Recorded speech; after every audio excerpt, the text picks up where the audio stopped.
Number 5. Dale Williams. Around noon on May 27, 1999, 42-year-old Dale Williams was at his business, Pro Body Shop, in Tuccaro, Colorado, playing a round of darts with a friend. During the game, someone called the shop and Williams answered the phone. His friend said by the way he talked, it sounded like he was talking to a woman. The call was to go help somebody who needed a jump start, and they were between the communities of Bergh and Paradox, Colorado, which was about 35 miles away from the shop. Before leaving the shop, Williams checked into the office and told the staff that he was going out on the call. His staff thought that it was unusual that he was going out on the call because he wasn't a mechanic. Later that night, he didn't return home, but his wife just assumed that he got caught up at work and she went to bed. The next morning, she discovered that he hadn't returned home, so she called the police. The police searched for Williams, but he was nowhere to be found. Then, over the next several weeks, odd things started to happen. First, torn up photographs of Williams and his family were found on the ground outside of his auto body shop. Also, there were .22 caliber bullets scattered on the ground. A short time later, Williams' wife, who owned a video rental store, found a .22 caliber handgun in the video drop box. His wife recognized the gun because it belonged to Williams. The police think that someone broke into the shop and stole the gun and the photographs. This led the police to speculate that the killer might be a former friend of Williams. Williams and his wife helped the former friend's wife move out of state, and they refused to give him her new address. The police interviewed the former friend and they dismissed him as a suspect. 5 weeks after Williams disappeared, a family swimming at the confluence of the San Miguel and Dolores rivers in western Colorado made an unusual discovery. 10 feet below the water was Williams' truck. The truck was in gear and the ignition was on, meaning that someone drove it into the water. The car was dumped about 40 miles away from the area where Williams was heading for the call. The police determined that the call was made from a stolen cell phone, but they don't know who made the call that lured him out of the shop.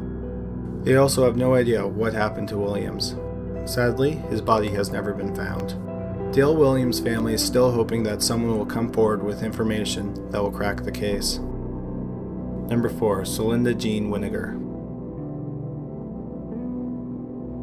In early 1979, the Winegar family of Burlington, Vermont started to get harassing phone calls. The callers seemed to have a real hatred for the family's youngest daughter, 17-year-old Selinda Jean, who went by the name Cindy. The calls got so bad that the family was forced to change their phone number.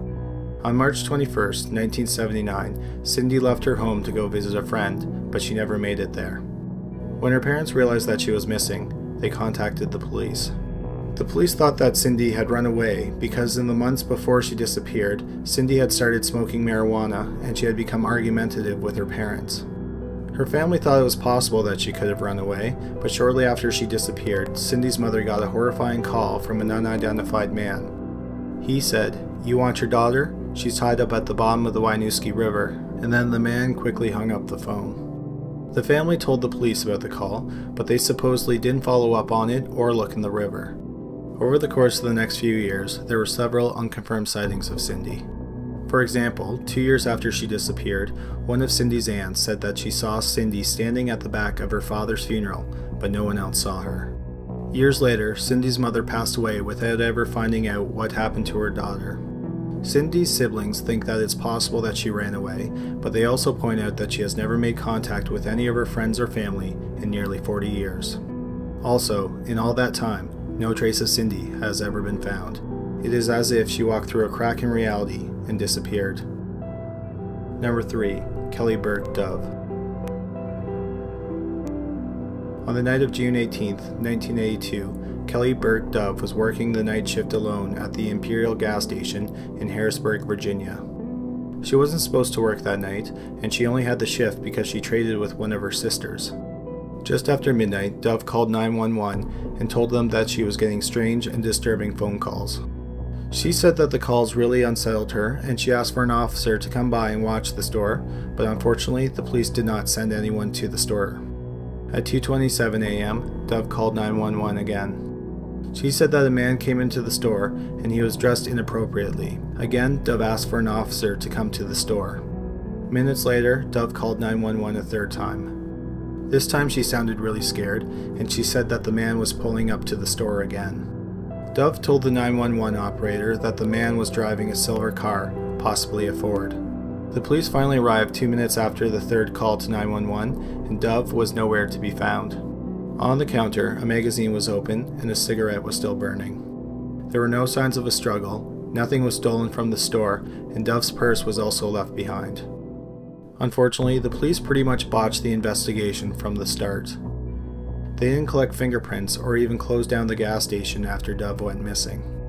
Since they did such a horrible job during the investigation, they were never able to find any evidence as to what happened to Dove, and no arrests were made in the abduction, but there were two strong suspects in the case. The first suspect is a man that Dove went to high school with that had a history of making obscene phone calls and indecent exposure. The problem is that in the 3 phone calls to 911, Dove doesn't identify the man, which she probably would have done if she had recognized who was harassing her. Another theory is that she was killed by a man named Glenn Bergh. Bergh sometimes drove a Ford, and in the days after Dove disappeared, he was seen painting his car. Bergh also had a history of violence against women and young girls. The first known incident happened in 1981 when he kidnapped a young woman at knife point in North Carolina. Bergh tied her to a bed inside his house, but luckily she escaped when he went to move his car. Bergh was arrested for kidnapping, but the victim refused to testify, and Bergh was given a 2-year suspended sentence. He then moved to Charlottesville, Virginia. On the night of July 12, 1982, just 3 weeks after Dove disappeared, 12-year-old Katie Worski was kidnapped during a sleepover at a friend's house in Charlottesville, which is about an hour's drive away from where Dove went missing. Bergh was an early suspect in the case because he had been dating the mother of Katie's friend. He was interviewed by the police, and he said that on the night that Katie disappeared, he went over to the apartment after everyone was asleep. He said that he gave Katie and her friend some beer, and then he left the apartment when they fell asleep. The police didn't believe his story, and they asked for permission to search his apartment. Bergh gave them permission, and they searched his apartment, where they found wet clothes with blood on it. Some of the blood was type B, which was Katie's blood type. They also found a pair of young girls' underwear hidden in his sock drawer. There was a spot of blood on the underwear in the same area where Catherine injected herself with insulin because she was a diabetic. Unfortunately, Katie's body has never been found. Even without a body, Bergh was convicted of second-degree murder, but he only served 9.5 years in prison. He was released in 1992 at the age of 33. After he was released, he got into a relationship with a woman named Cynthia Johnson who lived in Richmond, Virginia. On August 29, 1996, the fire department was called to Cynthia's home because it was on fire. Inside the home, the police found the bodies of Cynthia and her 7-year-old daughter Heather. They both had been brutally murdered before the fire was set in 7 different places around the house. Bergh had an alibi for the time of the murders, but he was caught lying about the alibi.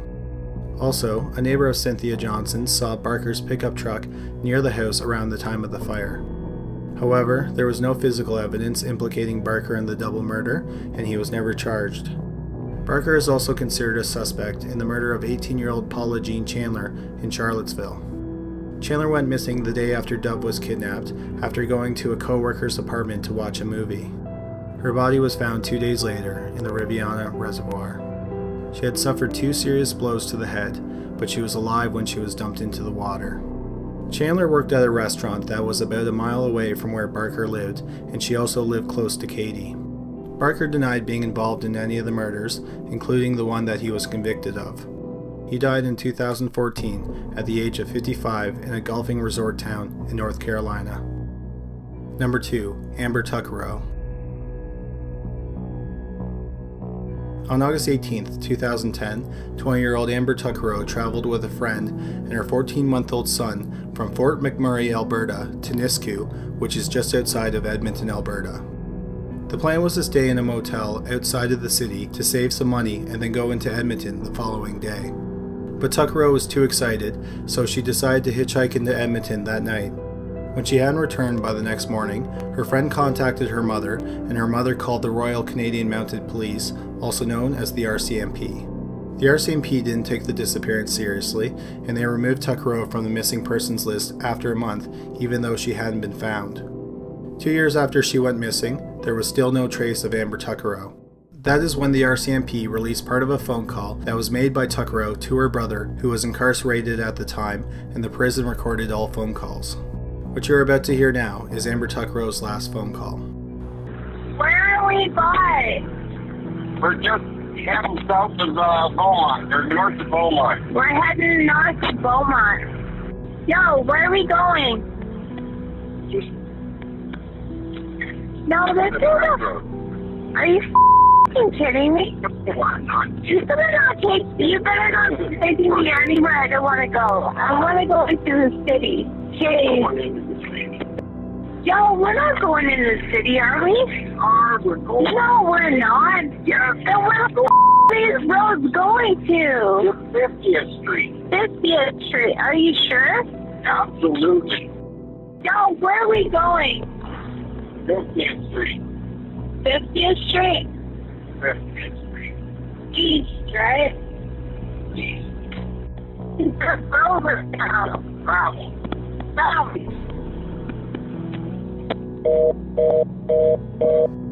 4 days after the call was made public, horseback riders happened upon a human skull. Dental records showed that the skull belonged to Amber Tuccaro. In the call, the driver says that he is driving Tuccaro north towards Edmonton, but he actually drove her southeast to the rural area of Leduc County. The call where the clip was taken from was a 17-minute long phone call, and Tuccaro's body was found about 17 minutes away from the motel. The RCMP, who admitted they mishandled the case, are hoping that someone will recognize the voice and reach out to them. If someone does recognize the voice and contacts the RCMP, it may help solve 3 other unsolved murders as well. Since 2003, the bodies of 3 other women, who are all Aboriginal women, have been found dumped in the same area as Tuccaro. 30-year-old Katie Ballantyne disappeared from Edmonton on April 28, 2003, and her remains were found months later in Leduc County. Next, on May 9, 2004, 27-year-old Corey Ottenbrett was last seen by her family before she left to go work as a prostitute on the streets of Edmonton. 6 days later, 33-year-old Dolores Brower went missing while hitchhiking in Edmonton. Both of their bodies were found on a rural property in Leduc County in July 2015. The bodies of all 4 women were dumped within 5 miles of each other. The RCMP are looking at the possibility that all 4 women were killed by one individual, and he may have claimed more victims that have yet to be found. Number 1. Gregory Villemin. On the afternoon of October 16, 1984, 4-year-old Gregory Villemin was playing outside of his home in the small town of Le Peigne-sur-Velin, France. At around 5 p.m., his uncle received a disturbing phone call from an anonymous man. The caller said that he kidnapped Gregory and drowned him in the Velin River. After talking to the man, he called Gregory's parents, and they contacted the gendarmes, who were soldiers that worked as police in the area. Sadly, his body was found at 9 p.m. in the river, about 4 miles from his home. His hands and ankles were tied up, and he had drowned. A day after the murder, Gregory's parents, Christine and Jean-Marie, received a disturbing letter. It reads, "I hope you die of grief, boss. Your money can't give you back your son. Here is my revenge, you stupid bastard." The postmark on the letter indicated that it was sent the day of the murder from the post office in the town. When they were interviewed by the gendarme, Gregory's parents immediately blamed the murder on a mysterious man whom the family and the media called the Crow. The Crow started harassing the family in 1979 by phoning Jean-Marie's father, Albert. When Albert got his phone tapped to find out who was making the calls, the Crow stopped phoning, and instead, he started mailing letters. In the letters, which were long and rambling, the Crow advised Albert to disown Jean-Marie. Then, in 1981, the Crow started terrorizing Jean-Marie, Christine, and Gregory. Between 1981 and Gregory's murder in 1984, they received over 700 phone calls from the Crow. The Crow had a hoarse voice, and he would tell the family intimate details about themselves, like he knew when they were home and where they would go out to eat. He threatened all the family members, and he had a particular hatred for Gregory, whom he called the Little Boss. Christine and Jean-Marie told the authorities about the threatening phone calls, and they were told to record them. They recorded his voice several times, but unfortunately, he has never been identified. There were several suspects in the murder of Gregory, and 2 people were even arrested. The first person to be arrested in connection with the murder was a man named Bernard Laroche, who was a cousin of Jean-Marie.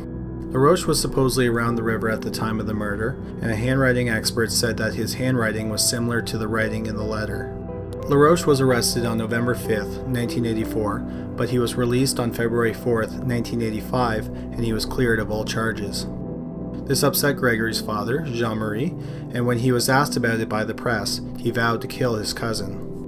Sure enough, 6 weeks later, on March 29, 1985, Jean-Marie shot Laroche dead with a rifle in front of Laroche's wife and his 4-year-old son.